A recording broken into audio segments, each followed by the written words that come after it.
And then it says, a better and more beautiful world. Now this workman's circle was built many, many years ago. So you can see the arms so far. You know what, guys? Step back a little and make a big hand circle.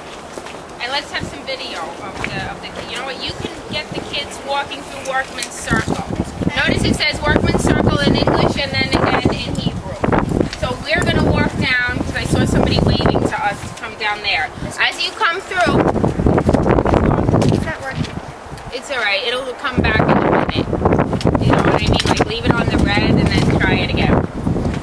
As you come through, there's another memorial right here. So on the way out, you guys maybe can put a rock on top of that.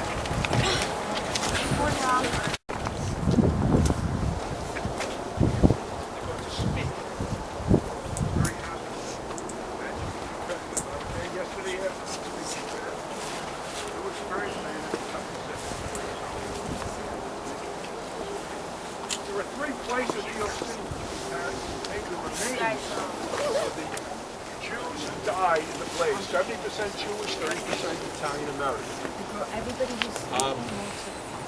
The 3 places are in Richmond, Staten Island, Cemetery of the Evergreens in Brooklyn, which has a place in Queens, and here, Mount Zion, among other individual ones. We're very happy to have you here. If it's time, you read on the button. I guess the legislators will be coming in late. And many of you passed coming down Maurice Avenue, 229. Before that, you had Walter Crowley Intermediate School, named after Walter Crowley, who was a civic leader in Elmhurst, whose daughter is a city council person.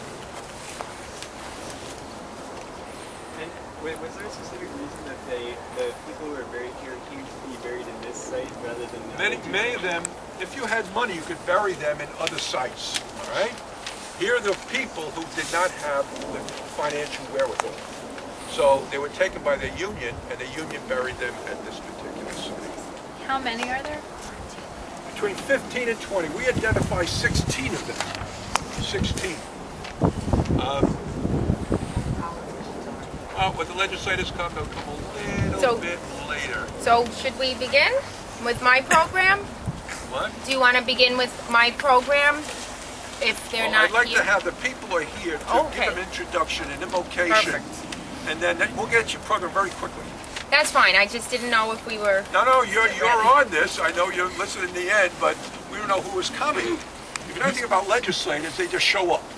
They say, well, maybe, I may not. We know the state legislators are up in Albany voting on that budget. Real quick, like, the governor has some sort of influence in this case. And,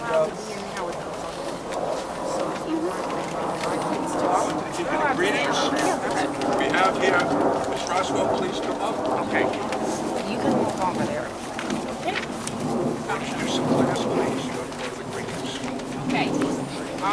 I'm a teacher at PS 229. I teach 6th grade social studies and computers. And I thought this was an important enough event. My school is only 4 blocks from this site, and a lot of the students aren't even familiar with the Triangle Shirtwaist Factory fire. So I've decided to make it important as part of our learning experience, and especially it being the 100th anniversary. So I feel privileged to be here, and I thank you for welcoming us, and I thank you also for being here.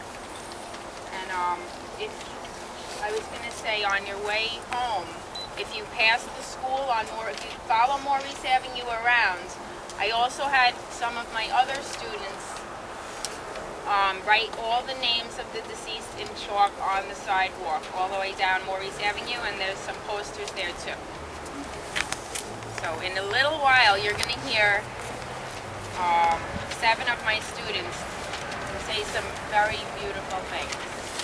Responsible for maintaining these grounds, these hallowed grounds, and I'm very glad that in the last couple of years a number of politicians and other individuals have put up additional monuments up in front of the Workman Circle grounds, dedicating this ground. And this memorial.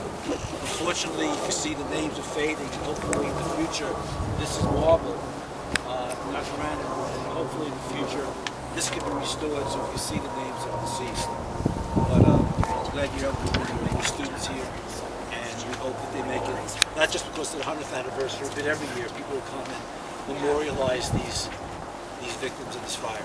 Now that I've started it, I think it'll be a tradition for our take a walking trip on March 25th. That's great. Thank you. We're ecumenical here. I invited Rabbi Birnbaum, who has a tradition of getting lost at Queens College, which is about 5 blocks from the synagogue. But we have now, we have a co-chair of our Polish-Jewish Dialogue Committee at Queens College. His name is Monsignor Peter Zenzian of Holy Cross Roman Catholic Church. Ask him to give us an invocation. Please, Monsignor. Dear brothers and sisters, we know in Jewish and Catholic tradition, we go back to the words of Scripture to encourage us. The Book of Wisdom says, souls that trust are in the hands of God, and no torment shall touch them. They seem to view the foolish to be dead, become worthless by destruction, but they are at peace. In the immigrant community that was part of the reality of these people's lives, Catholic people, Jewish people, all kinds of people work together. So often it's the innocent, ordinary person who makes the most impact on anybody else.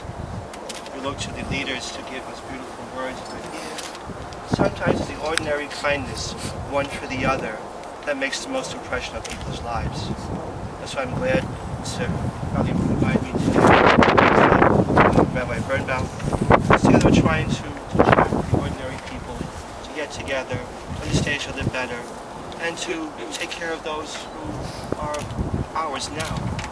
The immigrant community suffers. New York City is an amazing place, but it can also be a very sad place. That's why we have to watch out for those who are innocent, and truly, as the Book of Wisdom says, take care of them. They are God in God's hands.